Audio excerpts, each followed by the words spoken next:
Welcome to www.thecanadiantest.com, your trusted resource for Canadian citizenship test preparation. In this video, we will present 20 new unique questions drawn directly from the official guide, Discover Canada: The Rights and Responsibilities of Citizenship. Each question in this practice test video comes with a detailed explanation to enhance your understanding. Please watch the video continuously for the best learning experience. Don't forget to like, share, comment, and subscribe to our channel.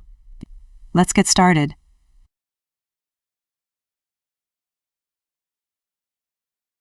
Question 1. What war is associated with Sir Arthur Currie's Maple Leaf Cap badge? Option A. Napoleonic Wars. Option B. American Civil War. Option C. First World War. Option D. Korean War.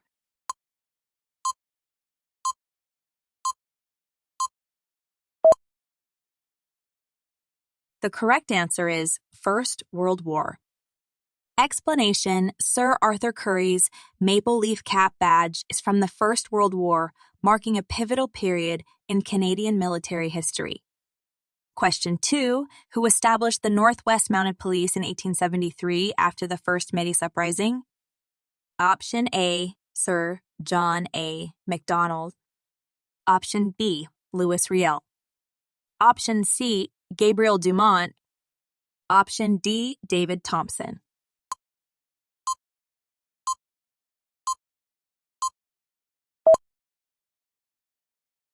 The correct answer is Sir John A. Macdonald.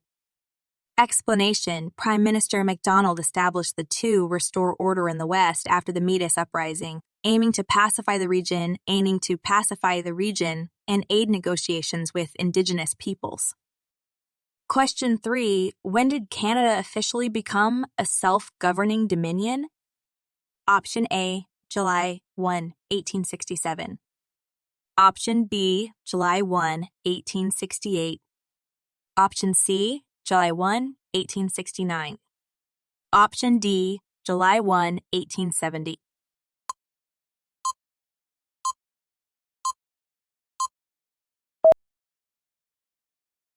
The correct answer is July 1, 1867. Explanation: Canada officially became a self-governing dominion on July 1, 1867, when the British North America Act came into effect. This date is now celebrated as Canada Day. Question 4. What triggered the 1837 rebellions in Canada? Option A. Economic instability. Option B. Religious conflicts. Option C. External invasion. Option D. Slow progress toward democracy.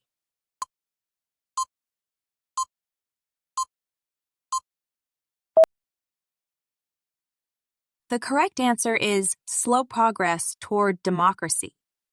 Explanation: Reformers believed democratic advancements were too sluggish, leading to the rebellions of 1837.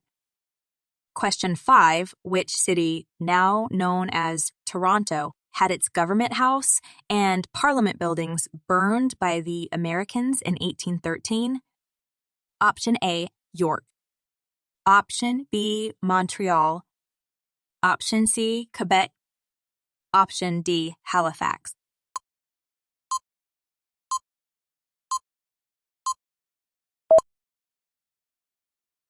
The correct answer is York. Explanation: The Americans burned the government house and parliament buildings in York, now Toronto, in 1813 during the War of 1812. Question 6. Who refused to surrender Quebec to the English in 1690, stating, "My only reply will be from the mouths of my cannons"? Option A. Sir Guy Carleton, Lord Dorchester. Option B. Count Frontenac. Option C. Pierre Le Moyne, Sieur d'Iberville. Option D. Joseph Brant.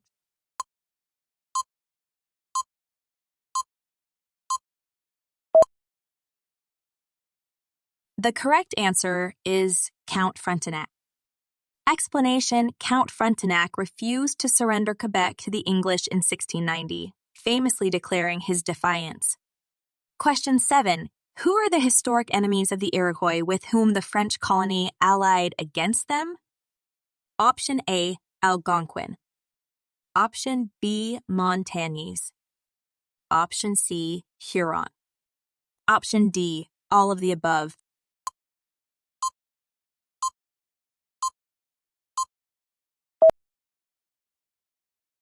The correct answer is all of the above. Explanation: the French colony allied with the Algonquin, Montagnais, and Huron, who were historic enemies of the Iroquois. Question 8. Who were the pioneers behind the discovery of insulin, a life-saving hormone for diabetes? Option A, Alexander Fleming and Joseph Lister. Option B, Marie and Pierre Curie. Option C, Sir Frederick Banting and Charles Best. Option D, Thomas Edison and Nikola Tesla.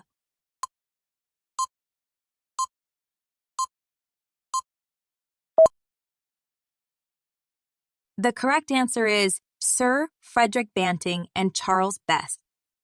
Explanation: Sir Frederick Banting of Toronto and Charles Best discovered insulin, a hormone to treat diabetes that has saved millions of lives worldwide. Question 9. How is Terry Fox's legacy continued today? Option A, through yearly fundraising events in his name. Option B, by organizing marathons for cancer survivors. Option C, through a global wheelchair tour. Option D, by publishing a biography about his life.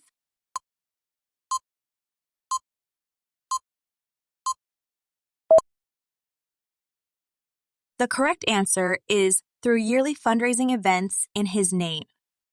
Explanation: Terry Fox's legacy lives on through yearly fundraising events organized in his name to support cancer research. Question 10. How was the Constitution amended in 1982, and what was Quebec's role? Option A, amended with Quebec's agreement. Option B, amended without Quebec's agreement. Option C, Quebec proposed the amendments. Option D, Quebec rejected the amendments.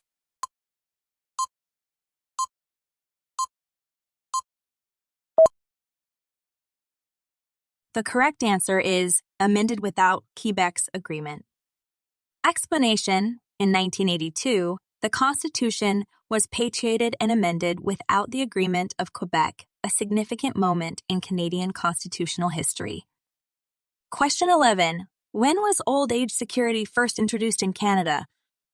Option A, 1927. Option B, 1940. Option C, 1965.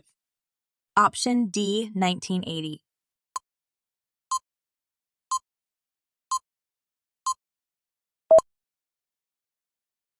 The correct answer is 1927. Explanation: old age security was first introduced in Canada in 1927, marking an early step in the development of Canada's social security system. Question 12. What is the role of the Prime Minister in a constitutional monarchy? Option A, head of state. Option B, head of government. Option C, Chief Justice. Option D, Commander-in-Chief.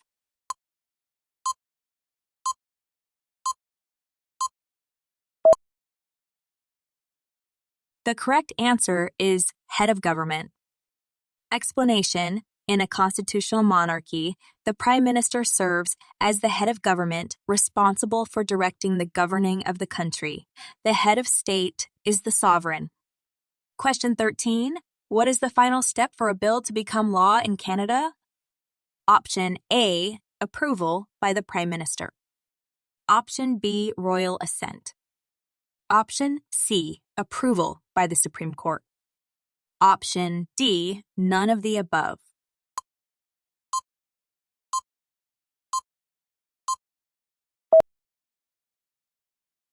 The correct answer is royal assent. Explanation: the final step for a bill to become law in Canada is to receive royal assent, which is granted by the Governor General on behalf of the sovereign. Question 14. What does federalism in Canada allow provinces to do? Option A, standardize policies nationally.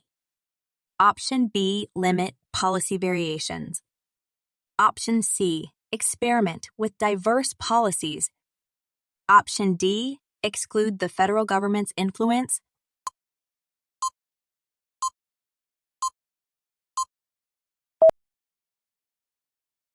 The correct answer is experiment with diverse policies. Explanation: federalism grants provinces the flexibility to experiment with diverse policies, fostering innovation and allowing regions to address their unique challenges and priorities. Question 15. What is one of the key responsibilities of the Canadian federal government? Option A, social and community health. Option B, recycling programs. Option C, snow removal. Option D, foreign policy.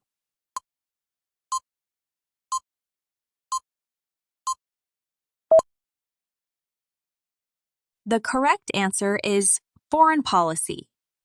Explanation: the federal government shapes and manages Canada's foreign policy, safeguarding interests, fostering diplomacy, and maintaining international relations. Question 16. What should voters do if they are unable or unwilling to vote on the official election day? Option A, skip voting altogether. Option B, request an absentee ballot. Option C, vote at any time during the election week.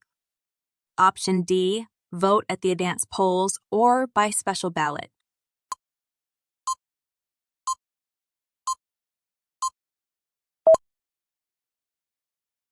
The correct answer is vote at the advance polls or by special ballot. Explanation: if voters cannot or do not wish to vote on the designated election day, they have the option of voting at advance polls or by special ballot. This flexibility allows individuals to participate in the democratic process at their convenience. Question 17. Who becomes the Prime Minister after being appointed by the Governor General? Option A, Leader of the Opposition. Option B, Speaker of the House. Option C, Leader of the party with the most seats. Option D, Leader of the Senate.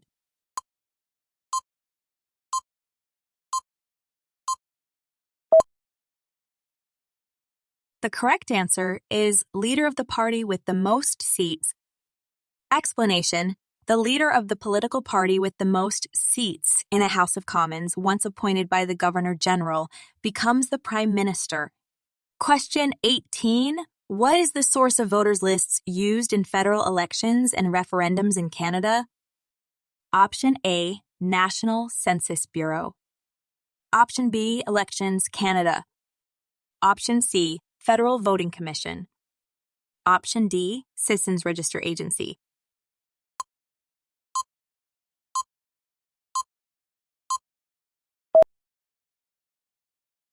The correct answer is Elections Canada. Explanation: the voters' lists used in federal elections and referendums are produced by Elections Canada, an independent agency of Parliament. Question 19. In which legislative body do federal elections in Canada determine representation? Option A, the Senate. Option B, the House of Lords. Option C, the House of Representatives. Option D, the House of Commons.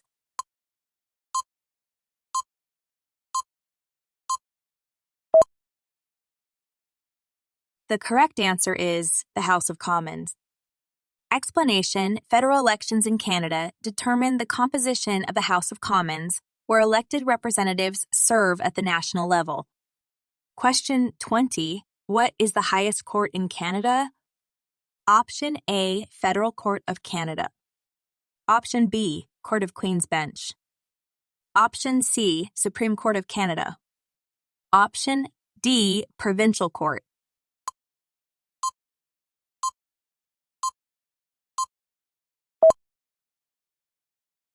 The correct answer is Supreme Court of Canada. Explanation: the Supreme Court of Canada is the country's highest court and final court of appeal. Thanks for watching. We hope you answered all the questions correctly and this practice test helped you prepare for your Canadian citizenship test. Remember to check out www.thecanadiantest.com for more free resources and practice tests. Don't forget to like, comment, and subscribe for more helpful videos and information. Good luck on your journey to Canadian citizenship test.